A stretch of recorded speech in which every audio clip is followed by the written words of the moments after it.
multo sa Malacanang. May multo nga ba sa Malacanang? Eto, panoorin po natin ang nakakapanindig balahibong karanasan ni Pangulong Bongbong Marcos, mga empleyado dyan sa palasyo, at syempre yung karanasan po ng kilalang tigasing Pangulo na si dating Pangulong Duterte. Nako, takot din pala sa multo ito. Panoorin po natin. Unahin po natin muna kay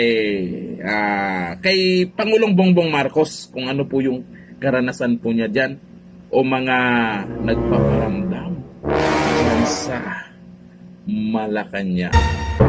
Undas na naman po, panahon ng paggunita sa mga yumao nating mahal sa buhay. At tuwing panahon na ito, ay hindi rin nawawala ang mga kwentong kababalaghan at katatakutan o yung mga tinatawag na supernatural. Maraming mga ganyang kwento, lalo na sa mga matatandang gusali. Mga old houses, mga old building, mga historical site. At hindi magpapatalo dyan ang palasyo ng ating sambayanan dito sa Malacanang.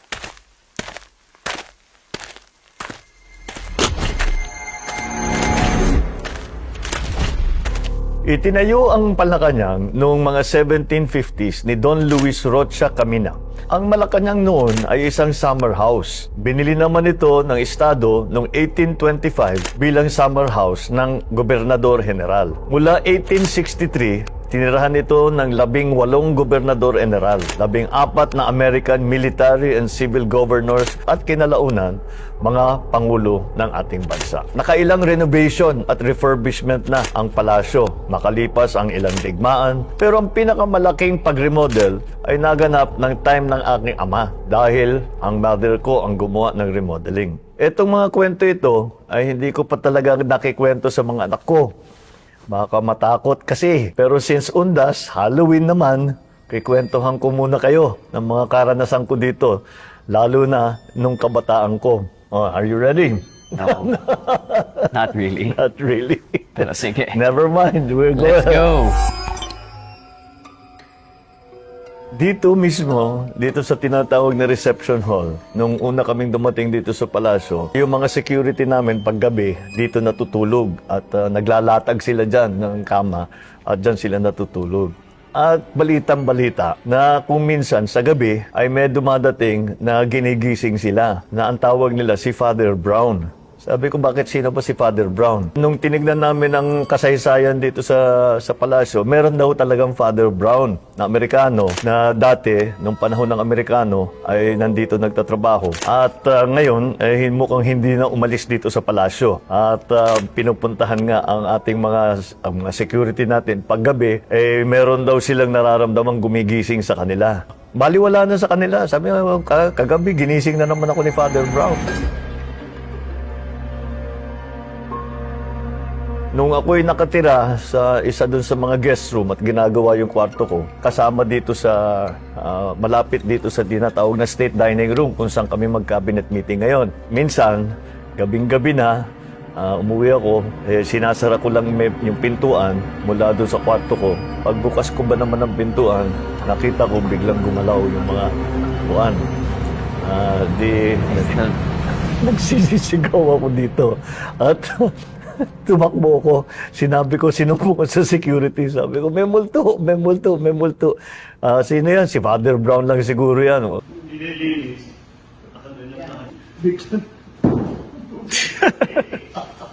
Still find that hard to believe. Ay, nako. It's true.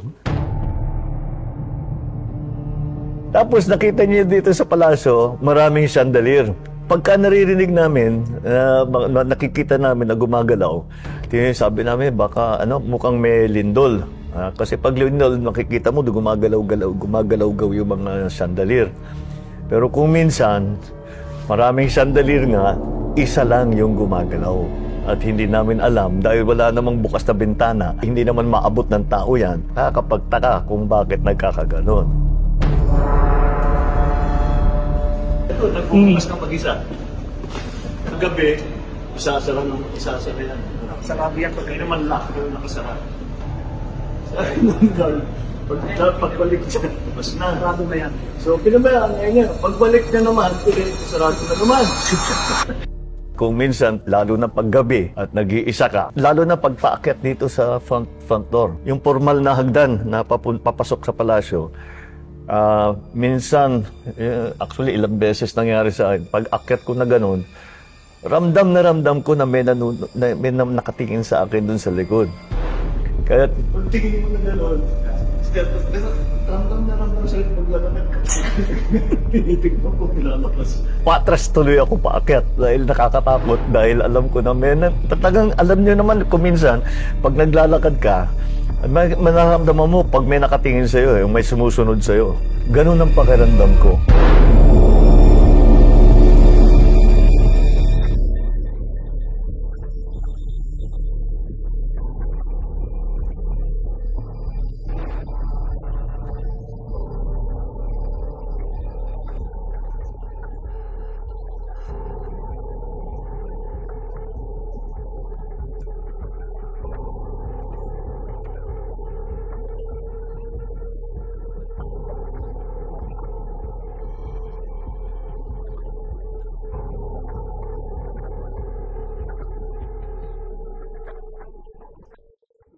Parang akong may tao sa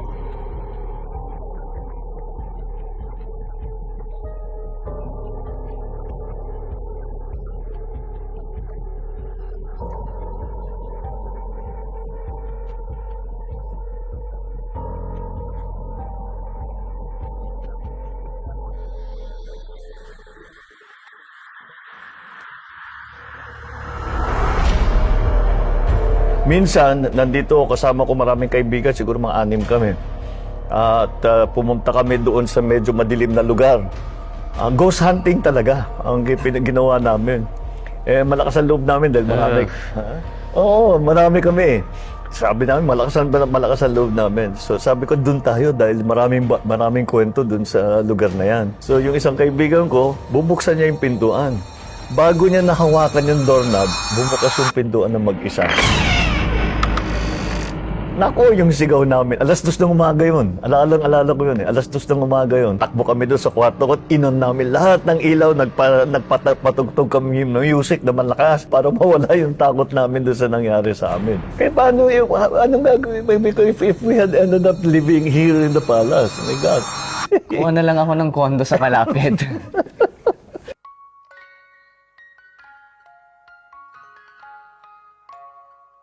Yan po ang mga kwentong kababalaghan ng makasaysayang palasyo ng Malacanang. Sa lahat po ng magbabakasyon o out of town ngayon, mag-ingat po tayo sa biyahe. Panatilihing malinis ang ating mga sementeryo at ingatan ang inyong mga kagamitan. At kung meron man bibisita sa inyong mga multo, kumustahin ninyo para sa akin. Isang mataimtim at payapang undas sa ating lahat. Sa tingin nyo, may multo nga ba dyan sa Malacanang? Matagal na gusali na po talaga. Matagal po nakatayo na yan dyan. Ito po yung kilalang tigasin na Pangulo. Dating Pangulong Duterte. Nako, takot din pala sa multo. For one reason or another, I don't bother to ask. Yun lang rin, doon lang ako tumira kasi hindi ako natutulog dyan sa yung palasyo mismo. Hindi ako nakatulog doon. Ayaw kong umihi doon eh. Bakit Kung magpupo pa ako nandiyan ako sa opisina, maglantsa muna ako pabalik doon sa bahay. Bakit Mayor? Lantsa naman pagbalik. What is the difference? Ayaw maglabas yung popo mo kasi maraming momo. Para may nakahawak doon sa puwit mo na. Totoo ba na may nagbumulto daw dyan, Mayor? Sabi nila, Pastor, it's a pass on Storya. generations na yan. Oo. Doon sa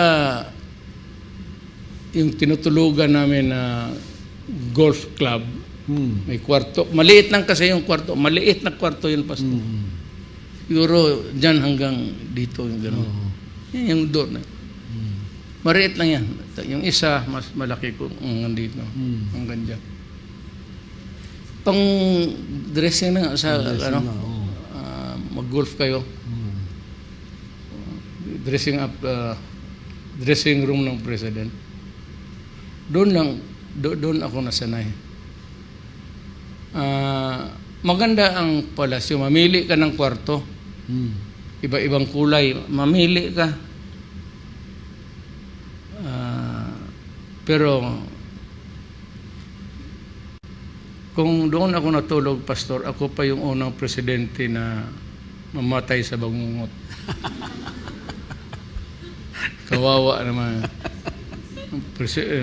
Ang bugiro kasi ito si Duterte. Patapang-tapangan kita mo, nanigas, tatakot. Parang haunted yung ibang kwarto daw doon, Mayor, ano? Pero sinabi ko man sa Momo, Pastor, na wag mo lang akong litsin pag yung init ng ulo ko. Sasampalin talaga ito. Pero sabi ko yung maganda na Momo, welcome. No fear. Bakit No ako fear. matatakot sa maganda? Maski na mumu ka na maganda, umumu ka na tunay, umumu ang ugali mo, okay lang. Basta babae. Well, that's a light banter tonight because everything we are discussing is so kind of serious. Ikaw, takot ka rin ba sa multo? Pero para sa akin, kung hindi naman nananakit po yung multo, hindi naman kayo inaano, okay lang yan, huwag kayong matakot. Kasi wala naman, hindi naman makapanakit sa atin. Mas matakot tayo sa buhay. Hindi natin alam. Nasa tabi lang natin. Yun talaga, nakapanakit talaga yan. At respetuhin na lang po natin yung mga nakaraan pong mga administrasyon o mga nakaraan pong mga namumuno sa bansa na dumaan po dyan sa Malacanang. Hindi natin alam, sabi-sabi po ng iba, ay sila po yung nandyan. Nandyan pa rin kaya ang multo ng mga Aquino? Nagtatanong lamang. Hanggang dito na lang. Thank you. Bye-bye.